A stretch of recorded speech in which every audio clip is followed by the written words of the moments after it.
Welcome everyone to CS 159, Data-Driven Algorithm Design. Today it is my great pleasure to have Azalia Mirhoseini and Anna Goldie give a presentation on ML for systems and chip design. Azalia and Anna are researchers at Google Brain, where they work on machine learning for systems. They've been doing a lot of really exciting work on chip design and device placement design using deep reinforcement learning, which will be the topic of today's lecture. So take it away, Azalia. Thanks for the introduction, Isang. So as you just said, we are going to talk about our work on ML for systems and chip design, and just a little bit of motivation about our work.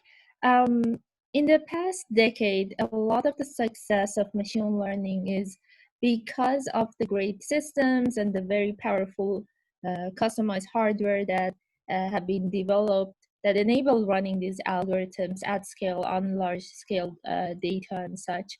So our goal in Google Brain's machine learning for systems team is to return the favor and to develop and use machine learning methods that can transform the way systems and hardware are designed.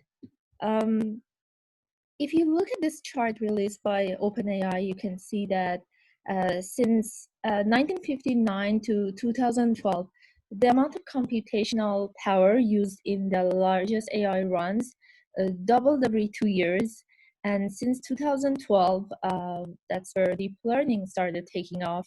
The amount of compute used in the largest AI runs doubled every 3.4 months. And by comparison, Moore's law had an 18-month doubling period. So this shows how important it is for us to develop much better, more powerful chips and systems to be able to keep up with the computational demands of machine learning algorithms. But it turns out that these problems are very hard. For example, here we're showing you the complexity of a chip placement problem, which is only one pillar of chip design, and the complexity is compared to canonical games such as Go that were previously solved by AI. And as you can see, the number of state spaces which correlates to the complexity is orders of magnitude larger than that of Go. So what it shows is that we're really dealing with a really, really complex problem. Now, a lot of the problems in chip design and system design have this combinatorial optimization format. For example, here are three instances: compiler optimization, chip placement, data center resource allocation. All these three problems have an input in the form of graphs, whether it's an XLA graph or a chip netlist or a workload graph. And the job and the optimization goal is to either schedule the ops or allocate some resources to the nodes of this graph.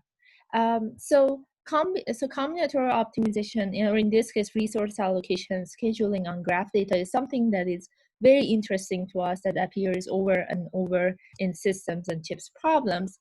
And we are very, and our approach basically to a lot of these problems are taking a learning-based approach over traditional approaches such as branch amount, hill climbing, ILP solvers, and such. And the reason we think a learning approach can be superior to those existing methods are as follows. I'm going to mention some of these reasons.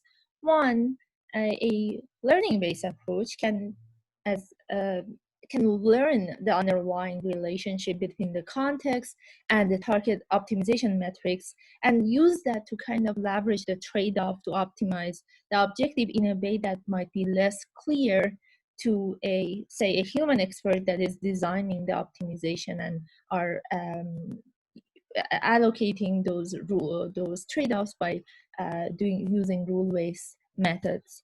The second one, which is really exciting, is the learning-based methods can gain experience as they solve more instances of the problem, and they can become experts just like humans become experts as they solve more instances of the same problem, same as these neural nets, for example, a policy and reinforcement learning agent can just constantly improve, and this is a property that the baseline methods do not have. And the third property of learning-based approaches is that we now know very clearly how to use distributed platforms to run them at scale. We also know very well how to train models with billions of parameters. So there's a lot of potential here for learning-based approaches to be used on complex combinatorial problems. Now, in the rest of this talk, we're going to talk about three problems that in this domain that we solve with learning-based approaches. And the first one is learning to optimize device placement. So first, what is device placement and why it matters? As you can see some examples in this slide, there's this trend towards models becoming larger and larger. For running these models efficiently, especially that the data sets are also becoming larger and larger, we need efficient ways to map these models to the computational resources that we have, whether these are GPU or TPU nodes or other distributed setups. And so basically, the problem here is take a computational graph, such as a TensorFlow model, and do a model-based parallelism or allocation of the nodes or ops of this TensorFlow graph onto the hardware devices we have, such that the runtime of either training or inference of this underlying model is optimized. So what we did here was we posed the problem as a reinforcement learning problem. So the input here is a neural network, say a TensorFlow graph, and a set of available devices. And what we do is we train a policy that outputs assignments of ops of the neural net onto the devices. And once we do that, we can run the model according to this assignment, measure the runtime, and use this runtime as feedback for the policy. So the policy next time generates better assignments, and the runtime is optimized. So this loop iterates many times until the policy is converged. Here is the architecture that we use for doing this assignment. It's a hierarchical architecture. In the first layer, the nodes of the TensorFlow graph, here we are showing them by ops, are passed to a feed-forward network that where the output is the grouping or the clustering of these ops. And then once these clusters are predicted, we pass them to a sequence-to-sequence model and use attention to predict devices corresponding to each of those groups.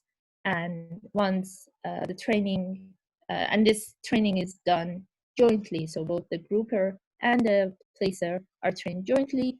Once the devices are assigned to groups, we can map the whole graph onto the devices. We can measure the runtime and use that to optimize the parameters of the grouper and the placer. Here you can see some of our results from using this policy to place a neural machine translation with a 2-layer encoder decoder plus attention architecture. Each of the colors here show a different GPU. So there are 4 different GPUs here, and the white corresponds to a CPU placement. And as you can see here, the policy was able to figure out that the embedding layers would benefit from being put on CPUs.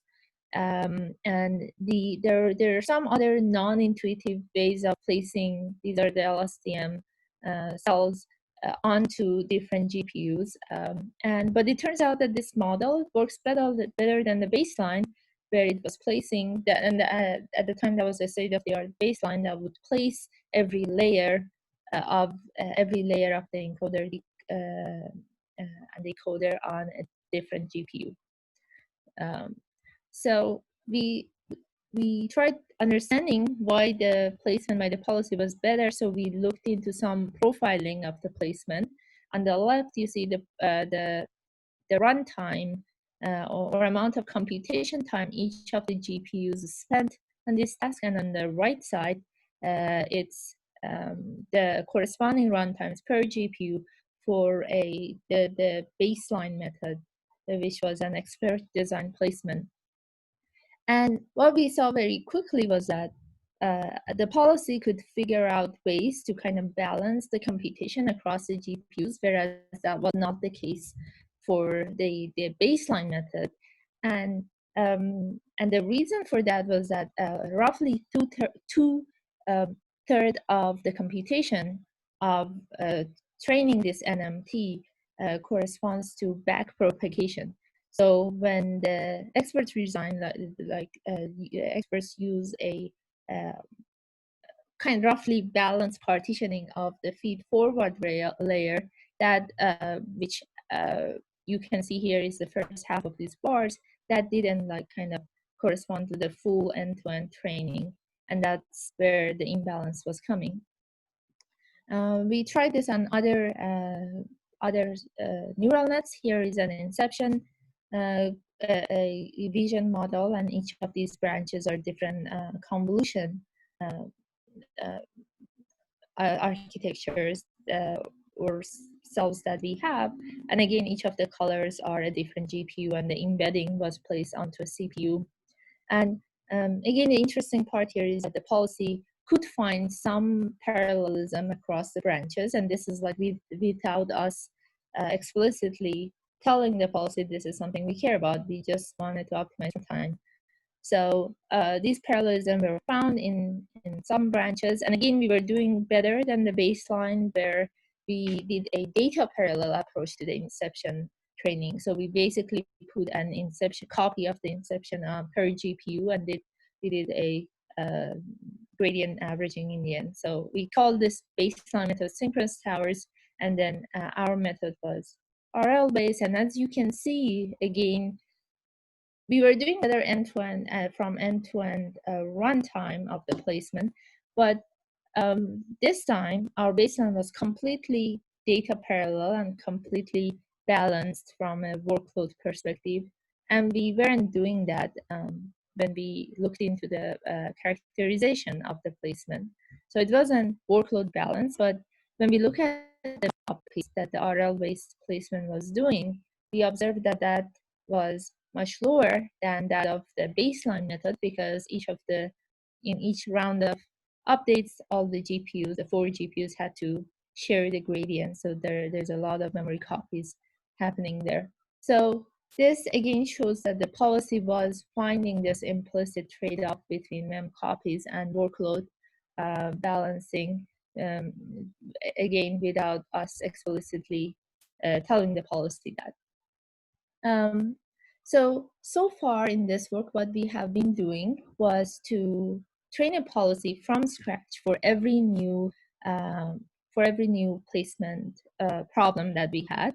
But of course, our goal was to go beyond this step, and our goal was to train a policy that can be we train this policy on a set of training data set, and then use it on the go or with a little bit of fine tuning on new unseen neural nets. What we did here was to reformulate the objective, the optimization objective as follows. So what we are doing is training a policy to optimize the expected reward, here correlated with the runtime, given the graphs from the training set G, and given the placement, device placement D coming from the policy distribution. So this is the new formulation of the objective function. And here, another architecture was used. This is a more recent work, so we could use a transformer XL to really scale to very large graphs, and a graph sage encoder architecture to basically capture the graph structure of the input like neural net models. So this was the new architecture that would scale to the largest TensorFlow graphs that we had, and would also had this property that it could generalize to unseen neural nets. Here you can see some of the results. GDP stands for the generalized device placement. approach. So here the black line show the method if it's trained from scratch, and the these lighter red colors shows when we take the pre-trained policy and fine tune it, or use the zero shot on the new unseen TensorFlow graph. So in this work, well, we saw that although we are still behind, like we still can't match what we can achieve from training a policy from scratch for that particular neural net, we can still get very optimized placement in much lower amount of time because the fine tuning is much faster. And if we can even go with zero shot, that takes sub-second to generate the placement. So this was a very encouraging result. Later in this talk, Anna will talk about our work on chip placement, where we show that we can actually do better than the policy trained from scratch by using pre-training. And that's even more encouraging. That means the policy keeps becoming better over time. So here are this table shows some more results on the generalized device placement over a large variety of neural nets. And this is the speed up that we get over baseline methods, other placement approaches. This is the runtime improvement that the policy gets, the placement corresponding to the policy achieves over the baseline. So again, this is a very encouraging. These are very encouraging results that are suggesting that generalized policies can be the future of solving a lot of these hard combinatorial optimization problems. And if you're interested, please take a look at these corresponding papers. Now, I'm going to talk about another work that we have done here, and that is learning to partition graphs. So again, a little bit of motivation. A lot of us probably have dealt with graph partitioning at some point. The goal of graph partitioning a lot of times is to reduce the complexity of the problem by breaking down the problem into subproblems, and then we can solve the subproblems easier. These have application in many fields, such as VLSI design, device placement, when you just saw, distributed like social network, different sort of clustering problems. So, and this has it is a classic problem in computer science, and especially graph partitioning with normalized cut objective is a problem that we care about in this work. And this is again a very general way to formulate the graph partitioning problem.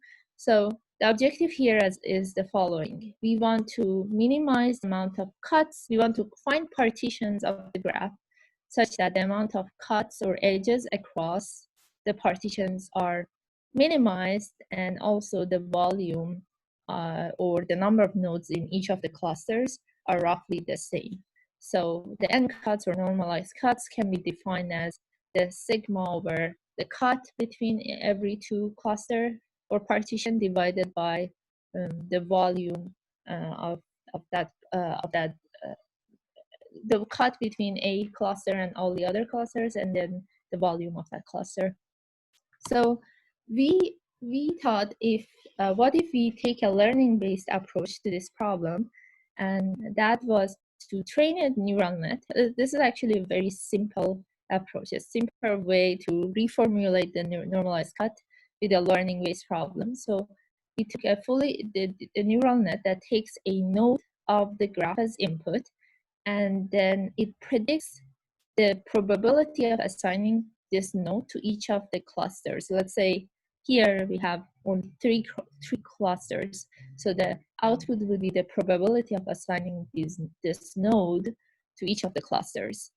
Now, if for two nodes, say Vi and Vj, we have this probability, we can define the probability of belonging to a cluster C as this.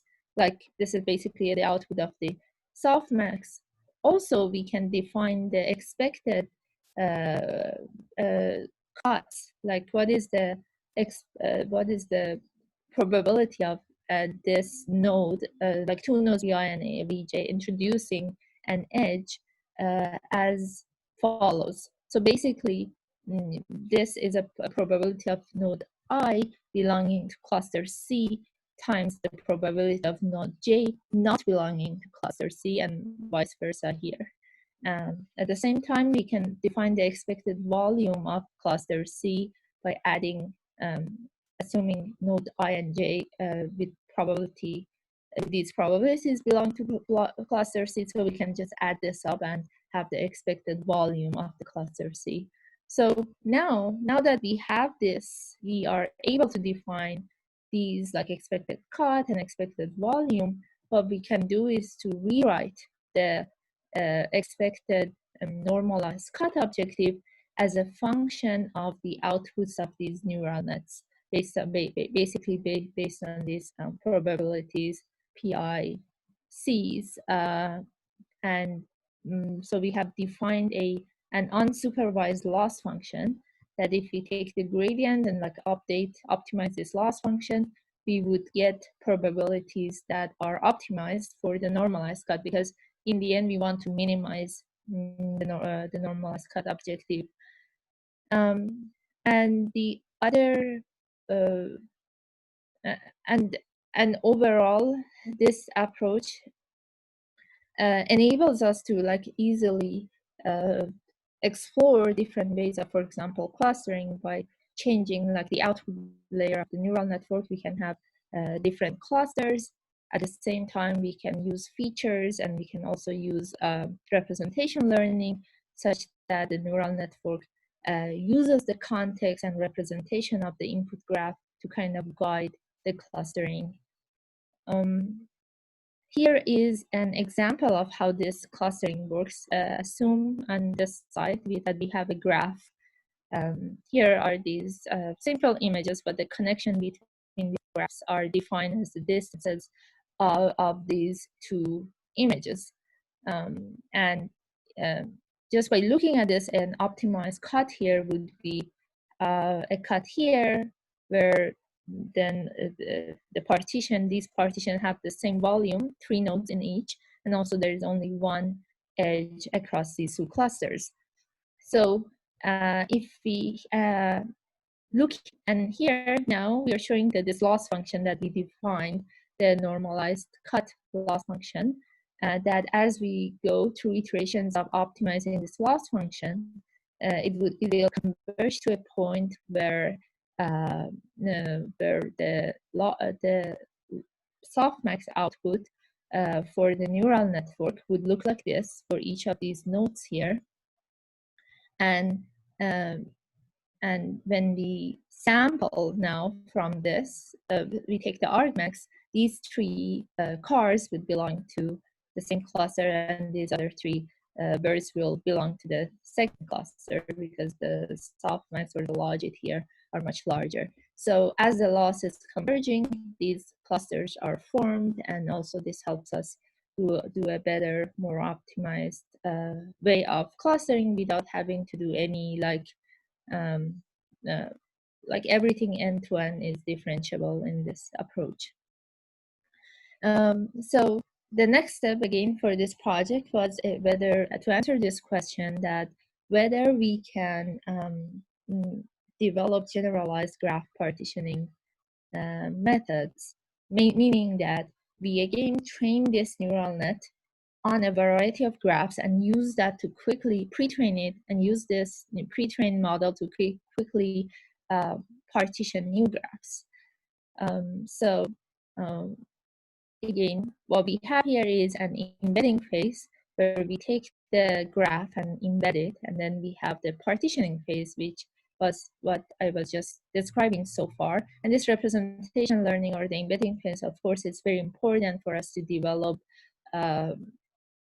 models that can generalize across different graphs. And this also in this problem also we got very encouraging results for generalized or like transferable pre-trained partitioning models, and CNC, which is the model that we have, the clustering based on normalized cuts, achieved state-of-the-art results on several of the benchmarks that we tried on both clustering application and the device placement application. And it also had the ability to scale to really large graphs because there was this batch mode of the update of the neural net that we used to really scale to graphs with millions of nodes. If you're interested in this, please also take a look at this work, and this work is also open source. And so this was an end to the device placement and graph partitioning part. I just give a quick intro or motivation for the chip placement part, and then Anna takes over and talks about our more recent work, which is optimization for chip placement. So when one of our biggest goals in the ML for Systems team at Google Brain is to be able to reduce the design cycle of chips from 1.5 to 2 years to weeks. And the reason we are so excited about this is the following. Right now, chips that run this neural network software, they are built mostly for neural net architectures 2 to 5 years from now. And the reason for that is it takes a long time to build the chip. And once the chip is built, it has to live for a few years to kind of justify the high cost of building this chip. So we believe that shortening the chip design cycle enables us to be much more adaptive, and it helps advance the field of machine learning. At the same time, there is this this tight connection between neural net architectures that we develop and the capabilities of chips that we have. So we believe a faster chip design cycle definitely helps evolving neural net architectures to what we don't and help advance the neural architecture, neural network architecture search and design optimization.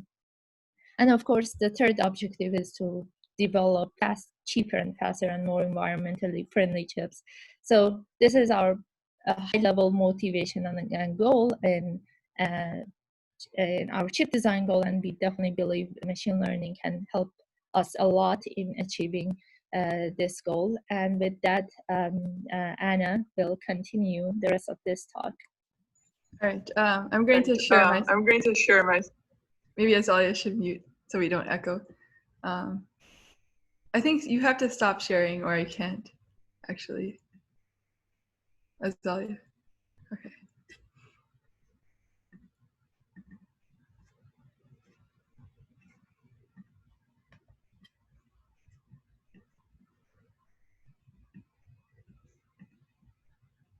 All right. So basically, this is going to look familiar to you, but the chip placement problem is basically just another example of a graph resource optimization. So basically, the logic of the circuit is encoded or passed to us in the form of a netlist, which is just a graph of chip components. So like macros, which are memory components, SRAMs, and standard cells, which are logic gates like NANDs, NORs, all of which are connected by wires. So this is a graph. And the objective is to place the components of this graph onto the 2D chip canvas such that we minimize various costs like latency of computing with this circuit, the power consumed, the area of the chip, and therefore the cost of manufacturing it, while adhering to hard constraints on density and congestion. And just for a little perspective, this is a very complex problem. So Go was a towering challenge in AI. It only has 10 to the 360 possible states, whereas a simplified version of the chip placement problem has 10 to the 9,000. So this is a very complex problem. And naturally, there has been decades of research on this problem. So prior approaches fell into three broad categories: partitioning-based methods like min-cut, stochastic or hill climbing methods like simulated annealing, and analytic solvers like the current state-of-the-art or previous state-of-the-art replace, which we'll compare against in this talk. And so we're proposing a fourth category, which is a learning-based approach. And more specifically, we propose a deep reinforcement learning approach to the chip placement problem, where we train an agent or a policy to place the nodes of this chip netlist one at a time onto the canvas. And we use, once all of them have been placed, we get a reward signal, which we use to update the parameters of our policy and get better and better at this task of placing chip netlists onto canvases. And just to give, ground you a bit more in the Markov decision process here, our states in this case are basically the state of the placement or the partial placement so far. So our policy and value nets see an embedding of the graph, the chip netlist, embedding of the current node to place next, and information about the canvas, like which parts of the canvas are filled currently by nodes that have been placed. Our action at each time step is where to place the current net onto this 2D canvas, which we've discretized into grid cells. And our reward function is after placing all of the nodes. So during the intermediate stages, we have a 0 reward, but at the very end, we take a weighted average of approximate wire lanes density and congestion, which are very fast to, did you want to say something, Esau? Yeah, I guess I had this question hanging on for like 30 minutes. So this I had this question about this reward function, which is super sparse. Super sparse, yeah. Are you going to comment on this later, or I was just curious the implications of this, because typically people do some sort of reward shaping with rewards. I was wondering if you were going to comment on this later. If not, maybe I'll just ask the question now. Yeah, we can definitely discuss. And like you said, it's really important for learning. Like we actually had a previous version of this algorithm where we had intermediate rewards. So we defined basically, we would make like worst case assumptions about all of the unplaced nodes, and we would use that to generate a reward so far so that we could kind of get a denser reward signal. In the end, we ended up taking a more hybrid approach where we used force-directed methods to place the standard cells. And so therefore it became like less coherent for us to have this intermediate reward, but we also it greatly accelerated the process of gathering this reward, or than the general time taken for our algorithm. And so we're able to get enough samples that we could still learn from this sparse reward. But yeah, it's definitely very important, this reward engineering. We can discuss more maybe in the Q&A, or we can discuss more now, either way. That's good, thanks. Okay, great. All right, and so here, just a little bit of a teaser. Sadly, we had to blur these images due to confidentiality, but these are placements of actual TPU-v4 blocks, and on the left was a human placement. So these blurred white areas are macros, which are these memory components that I was describing, and then the green area is like a cloud of standard cells, which are these logic gates. And you can see that the human expert took 6 to 8 weeks to generate this placement in conjunction or in the loop with these very expensive electronic design automation EDA tools. And actually, we were able to generate, so this is an earlier version of our algorithm. So it took us 24 hours. We could generate a superhuman placement that has lower wire lengths. The results I'm going to describe later in this talk they actually took only 6 hours to generate, because we made a lot of improvements to both the computational efficiency, but also just the learning. Our algorithm can learn faster from fewer examples. Yeah, it took us order of magnitude less time. And you can see the sort of organic shape to our placement. And so our partner, this was a collaboration with a chip design team at Google. And the physical designers kind of commented that this organic shape, this convex hole surrounding this cloud of standard cells in the middle, they believe that the RL policy chose to do this because it minimizes the wire lengths between these macros and then the standard cells that they're surrounding. And so here I'm going to be a little bit more specific about what we're optimizing for.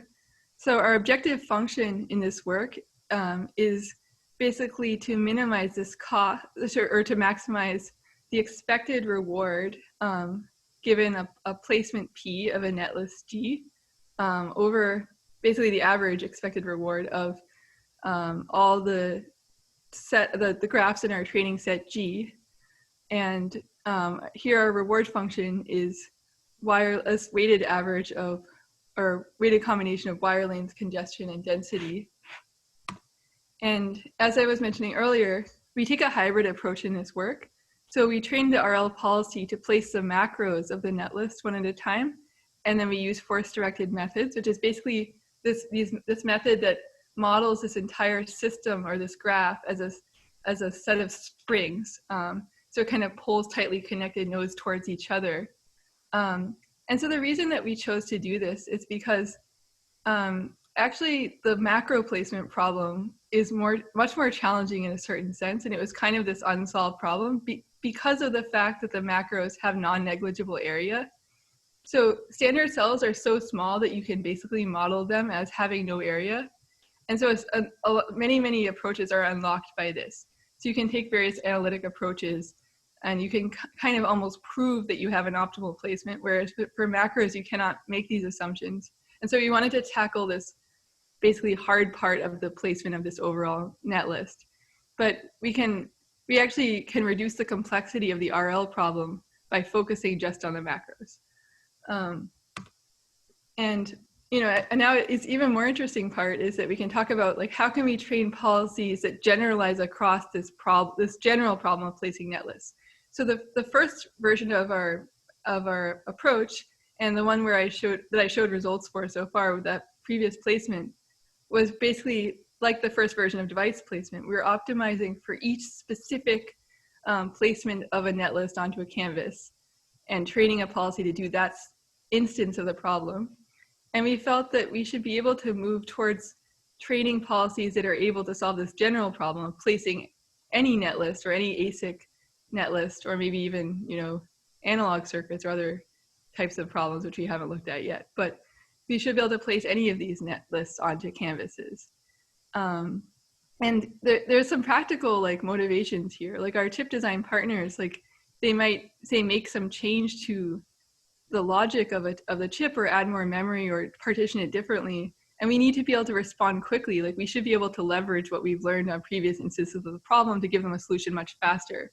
And so say in the original formulation, we would have to train this policy with tens of thousands of samples. And we want to move towards a world where we can even do zero-shot learning, where we could, at inference time in sub-seconds, generate a placement for a new unseen chip netlist, or at least do fine-tuning where we need orders of magnitude less time to train the policy. And so, the first approach we took was just the obvious. We took our previous RL policy architecture, we trained it on a bunch of chip netlists, and then we tried it on an unseen chip, and that just didn't work well. And we tried various other schemes like freezing different layers and testing on a new chip, and that also didn't work. So what we did in the end was to lean on good old supervised learning to discover the correct, or the architecture that would allow us to generalize across chips. And the insight that we had was that it was actually the value network that was not generalizing. What we observed was that a value network that was trained on placements generated by a single policy was unable to accurately predict the quality of placements generated by other policies. And that was what was causing us to be our policy to be unable to generalize to placing new net lists. And so we decided that we should decompose the problem and sort of extract this sub-problem of training policies that could accurately predict reward from off-policy data.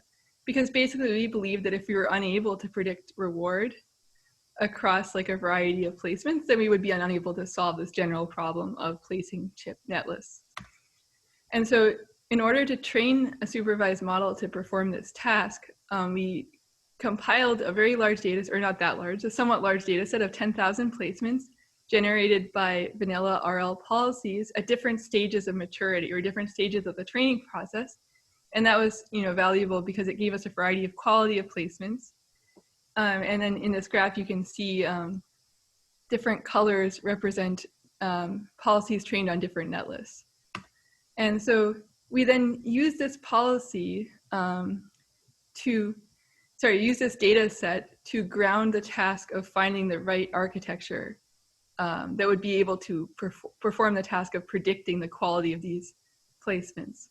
And this is the architecture that we landed on after a great deal of effort.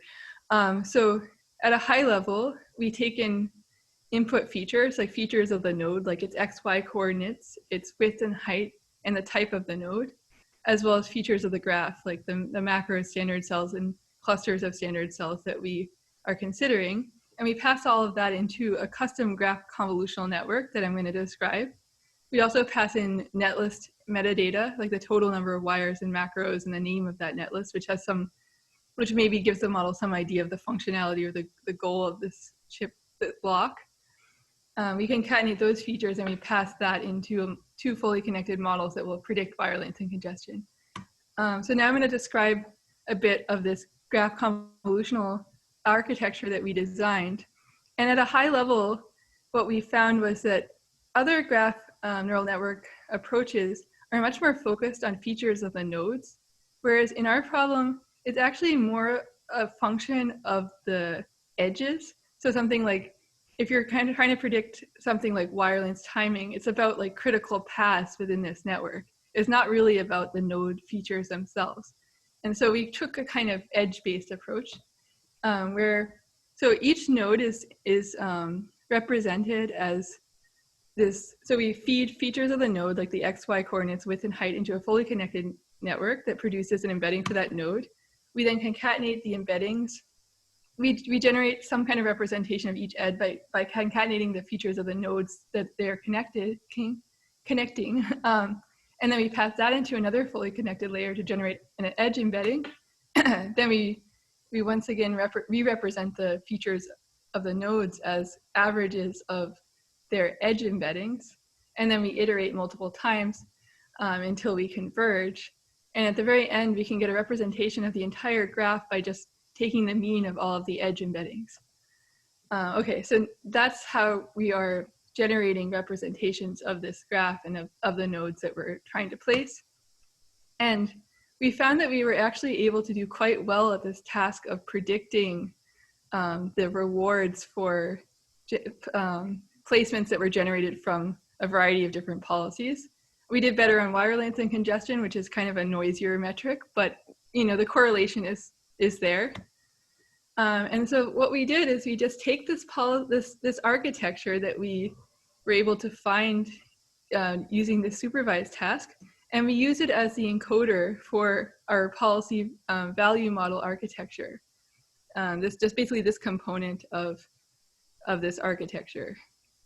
And it's fed into this value net and this policy net, and the policy net is what generates the prediction for where we should place the next node. And also I should add that we have this mask component, which enforces this hard constraint on density of our placement. And this is valuable because not only does it help us, obviously to prevent generating inviable placements, but it also helps us to reduce the search space, which is valuable for learning. I have a quick question. Oh, of course. Yeah, so since the quote unquote dynamics of this environment are deterministic, isn't this value network basically equivalent to model-based RL? So you're saying because it's a yeah, because there's no it's not like if you make a decision, there's any chance that it ends up not, it's not like robotics or something where you could fail. Yeah. Because everything's deterministic, it strikes me that this is almost equivalent or perhaps exactly equivalent to a form of model-based reinforcement learning. That's actually really interesting. I would need to think a little more about that, but I think you might be, go ahead, Azalia. Yeah, I think we still have this, the difference here is that we tune this, another way to look into this is that we tune the architecture on the supervised task. So a lot of times the model based, you train the model and the policy together. But in this case, we had this ability to generate a lot of labels. and then train a supervised model and tune the architecture that would help us kind of encode the information about the input, and use that model as the encoder of this policy here, and then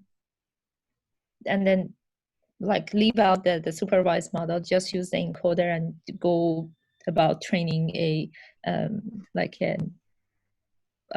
policy, a PPO approach. So I think the trick was here that we use that supervised as a trick to kind of tune the architecture separately. And we didn't have this problem that we don't have a lot of data. We could generate this proxy cost offline and use that. Okay. Should I continue? I wasn't sure if your question was more about the fact that because there's no like basically in a normal MDP, you have these like probabilistic transitions, like given the state and the action you choose, you're not actually sure which next state you'll end up in. Whereas in our problem, it's deterministic in the sense that if we chose to place a node in a given grid cell, it will be placed there. And you know the dynamics. You know exactly what's exactly. But I think, Azalia's point stands. I guess it's just a different perspective of thinking about the problem, but I think Azalia's point stands. I like your point. Yeah, it also reminds me a little bit of the earlier work on AlphaGo, where they use supervised learning to pre-train these networks based off, previously histories of Go games. Yeah. There's some similarities there, it seems, as well. That's interesting. Yeah, and like we were also interested in possibly using previous like human placements. The problem was in our setting, there actually just are so few like examples of a human placing these net lists, because it's so expensive to build chips. But yeah, I think that this like fake data set basically helped us, as Azalia was saying.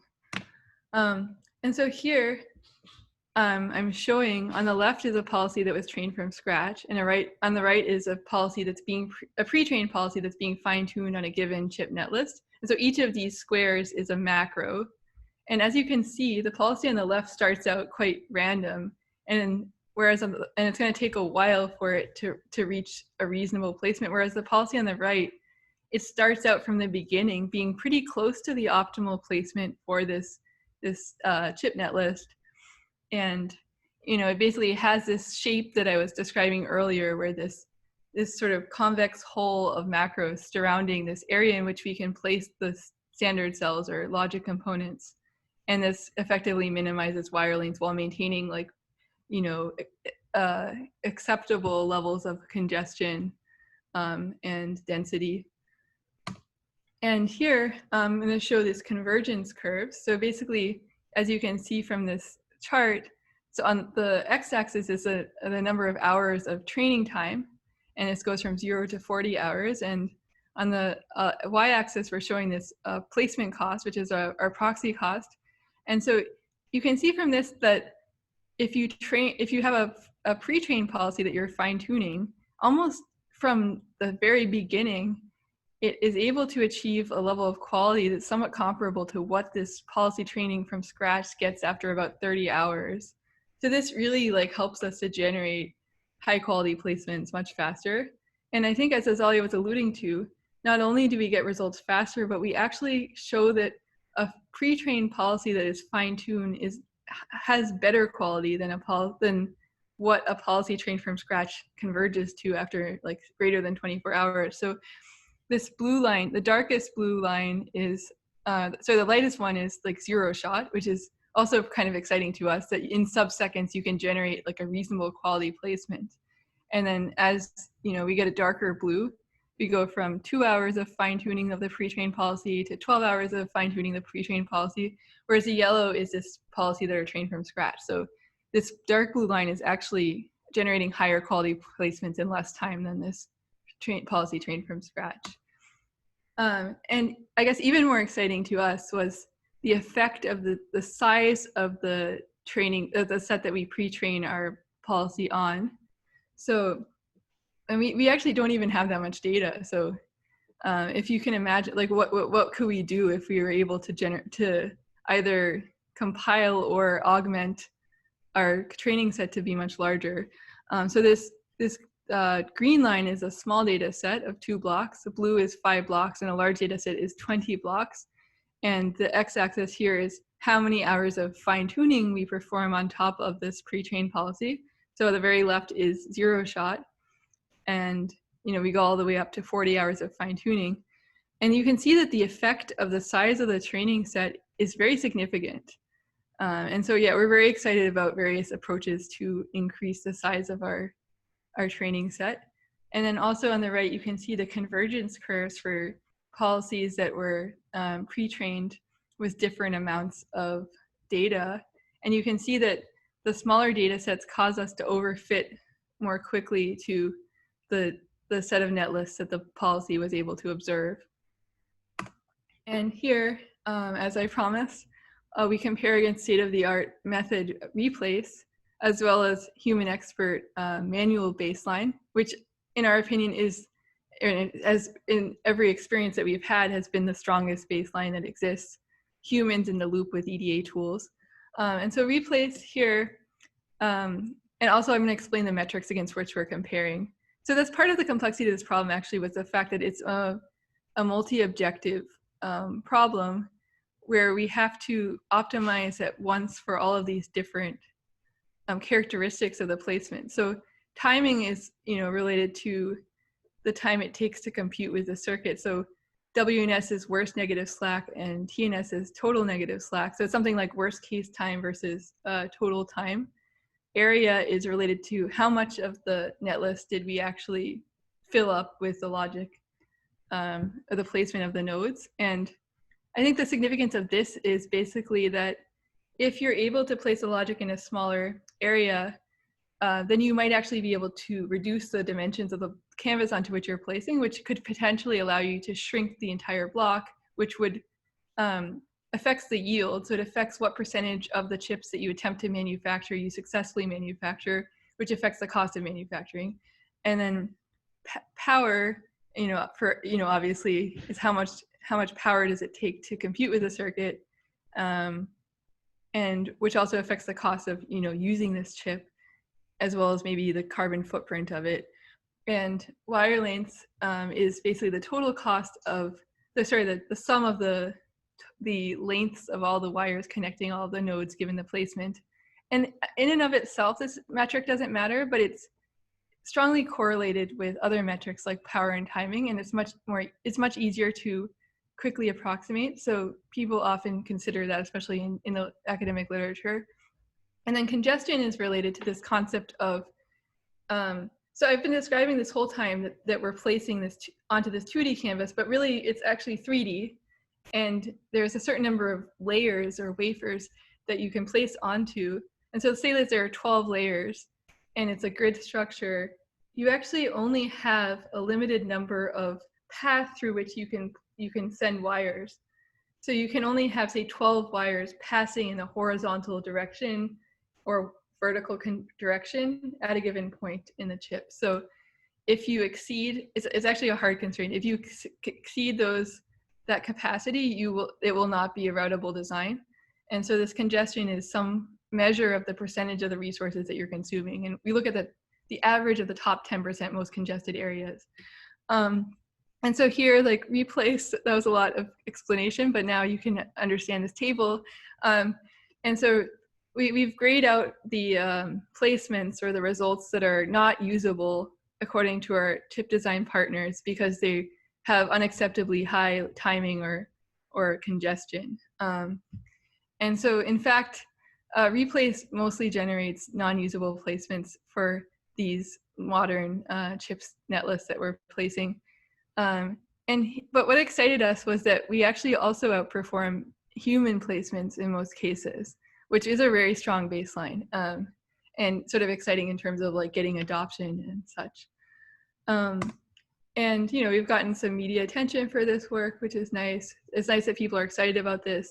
And we put out a paper on arXiv, and we also published a blog post if you're curious to learn more about the work. And I'd also like to point to some of our other papers on placement or combinatorial optimization with machine learning, and some of those Azalia talked about earlier in this lecture.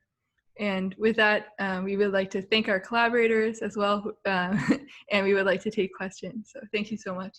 Great.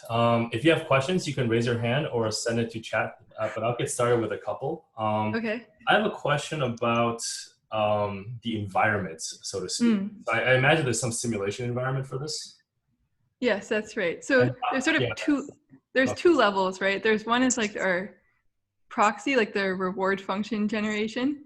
And we worked very closely with our partners like on this chip design team to generate very fast approximate rewards that would correlate with the true reward. And the true reward, or what our ground truth is a very high fidelity simulator that was built by an EDA company, electronic design and automation company, and it takes like 30 hours to run, but we're quite confident in its outputs. And then the next level of simulation would be we send this to our external vendor who tests it for say 10 days, and we also pass those tests. So, and then I guess the next level would be you build it and then you see that it still worked and had the properties you expected. Another thing I was curious about is, again, this is something that's really downstream, but like, is there something about like manufacturing difficulty? Is that a loss function that people care about as a general concept? Like, is this particular design is expensive to manufacture or error prone to manufacture? I mean, I think that would be very relevant. I'm not sure that they have found a way to quantify that yet. Okay. But there is this thing that we should consider when we are like placing the nodes of the net list, and that is legalization. Like there are legal places that you can snap the nodes onto, and otherwise they cannot be manufactured. So we're kind of assuming that will just by doing that, if you're legal, that means that's manufacturable. Like we don't violate any design constraints. But there are there are extensive, like before a chip is designed, there are like days, like maybe 10 days or more of extensive evaluation, because it's such an expensive process, so that you don't want to send a chip that can't be manufactured. I in a different life, I interned at NVIDIA about 15 years ago. And I learned a little bit about how there's flaws happen in chip manufacturing all the time. You have a wafer, the chips in the middle tend to be higher quality. The chips at the edge of the wafer tend to be more error prone. That's right. Yeah, it'll be really exciting to be able to somehow quantify that. Obviously, that's a much more downstream type of. I mean, I think like a much cruder direction. The thing stab in that direction is we've heard about like various estimates of how many millions of dollars per increase in like squared area, like increasing it by 1 millimeter. I won't say the exact number, but it'd be in the millions in terms of increase in overall cost because of the effect that it has on this like yield that you were alluding to, where it's like the larger the area, the higher the probability that you have some kind of defect and therefore have to redo that entire block. But yeah, I think I think that they suspect things like alignment could affect the ease with which you manufacture, but I actually don't think they necessarily have evidence of that. And then the other thing that affects maybe the cost is, before they actually build the chip, they have to do various things to get to zero violations. So the higher quality the better you have in terms of starting point of like TNS, WNS, the less time it takes for the vendor to get to something that they can start building a mask for. But and then my third question related to the reward function with the tuning parameters. I think it was lambda and gamma that balances between congestion and wire length. Sorry about that. I guess my question is that strikes me perhaps not as another form of multitask or another form of data. Where and this is something that happens in various engineering problems here at Caltech that work on material design, where they have like 10 different properties or 3, even 3 is hard. And they don't actually know which one, what the right balance is. And they would love to actually have a method that can almost interactively tune lambda and gamma, and then the optimizer spits out a solution, so sort of at this like almost at interactive speeds, so that they can actually maybe map out the Pareto frontier to then decide what they want. So we definitely treated those lambda and gamma. Gammas are as hyperparameters. So we just tuned it for a range of hyperparameters that, and of course, starting from some intuitions about how congestion or density matter in compared to wire length, but you definitely could use better ways to generate those Pareto Pareto front that we care about. Another feature of those, like for example, density, and while we want to minimize wire length, but density and congestion, they're both like, you can treat them as like hard constraints. So even though we added them to the cost function, we could do some sort of a reward modeling and make it more like a constraint, sort of like constraint reward, like penalize congestion above a certain limit by much higher and such. We haven't done that because we didn't like the reward that we defined was working well, but we have definitely thought about ways to improve, to do reward shaping on those as well. And you mentioned that it was about 40 hours of training. That was the rough ballpark of the sort of the horizon of training. Can you give a sense of whether that, like the, you know, how parallelized that training was? Was it on a single workstation? Was it on many workstations, that 40 hours of training? I don't think we do do you mean for the pre-training? For sorry, go ahead. 16, yeah, 16 GPUs. Yeah, so we do pre-training. That was taking at some point 40 hours, but our newest numbers are even less. But it's on 16 P100 GPUs, the results in this table. And then the results on the table Anna was showing compared to like human expert and replace method, those were for 6 hours of fine-tuning the previously pre-trained policy on these new blocks. So we did 6 hours again on 16 P100 GPU setup. Okay. Great. Well, it seems like the class is a little shy today, so I think we'll just end it there. Thank you again so much for this really exciting presentation. It's really exciting to see machine learning being used for such relevant and difficult tasks. Thank you again. Yeah, thanks for having us. Thank you so much. Yeah. Bye.